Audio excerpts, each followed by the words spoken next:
Imagine buying a $180,000 BMW today, driving it for only 1 year, and watching almost $44,000 disappear from its value. Not because you crashed it, not because the battery failed, simply because it became a used car. This is the 2026 BMW i7 M70. It has 650 horsepower, all-wheel drive, up to 285 miles of estimated range, and enough power to reach 60 miles per hour in about 3.5 seconds. Rear passengers can also use an available 31.3-inch theater screen that lowers from the roof. But none of those features may be as extraordinary as the speed at which this car can lose money. Edmunds currently estimates approximately $43,781 of depreciation in the first year and around $107,700 over 5 years for the i7 M70. That is enough money to buy another new BMW and still have money left over. So this video is not mainly about charging, insurance, or maintenance. It is about a more important question: who should ever buy a BMW i7 M70 brand new? Because the first owner receives the newest technology and the full luxury experience, while the second owner may receive almost the same car after someone else absorbs the most painful part of the loss. By the end of this video, we will compare buying it new, leasing it, and waiting to buy it used. And we will calculate how much income makes this futuristic BMW an enjoyable luxury instead of a six-figure financial mistake. The story begins before the car even leaves the showroom. The 2026 i7 M70 starts at $168,500 before additional options and local taxes. For our example, we will model a well-equipped purchase at an even $180,000. Put 20% down and $36,000 leaves your account immediately. Finance the remaining $144,000 for 72 months at 7%, and the payment is approximately $2,445 every month.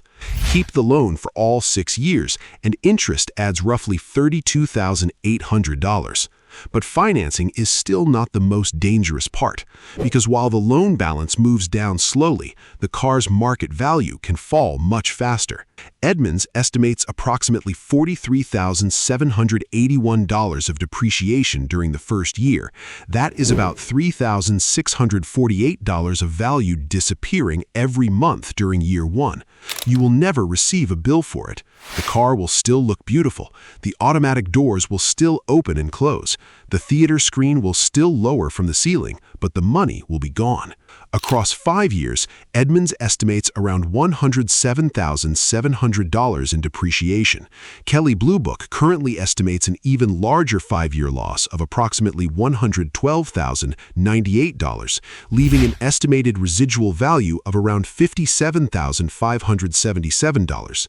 These are forecasts, not promises. Your actual result will depend on the purchase price, mileage, condition, location, incentives, accident history, and future demand. But when two major cost-to-own estimates both point towards a 6-figure loss, the risk becomes difficult to ignore. Why can a car this impressive fall so hard? First, it's a flagship luxury sedan. The first owner pays for exclusivity, customization, the newest design, and the privilege of being first. The second owner mostly asks one question: how much car can I get for the money? Second, the i7 is an electric flagship. Battery technology, charging speed, range, software, and driver assistance systems continue to develop. A feature that feels futuristic today may look ordinary beside a newer car 3 years from now. The i7 is not only competing with used luxury sedans, it's competing with the next generation of technology.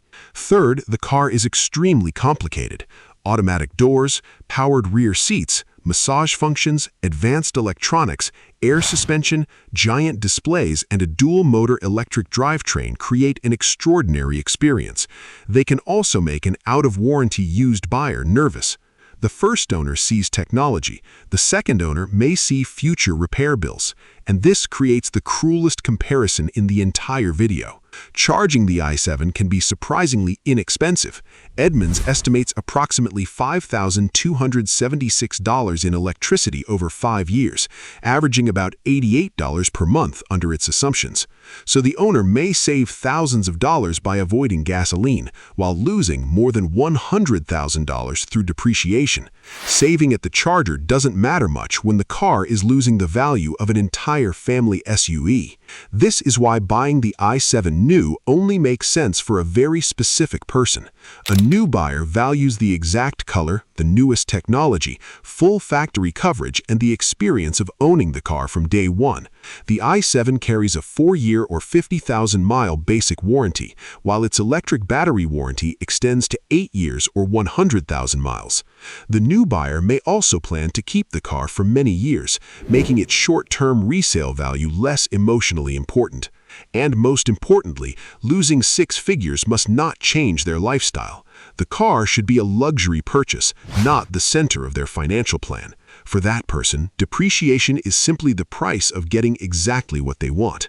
For everyone else, leasing becomes tempting. A lease can make the future resale value someone else's problem.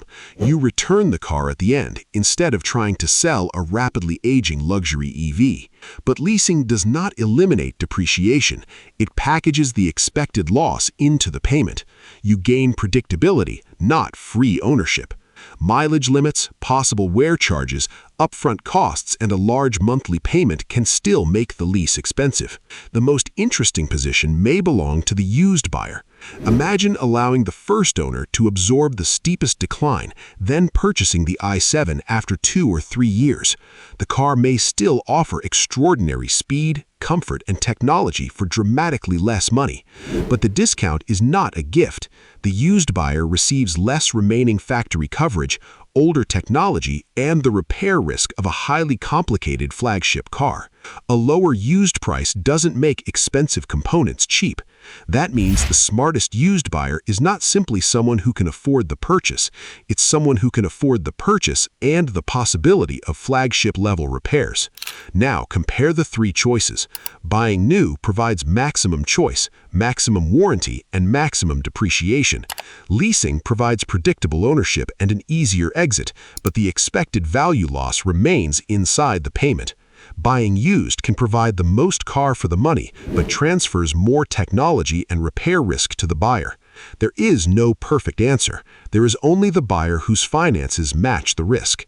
So, how much income makes a new i7 M70 comfortable?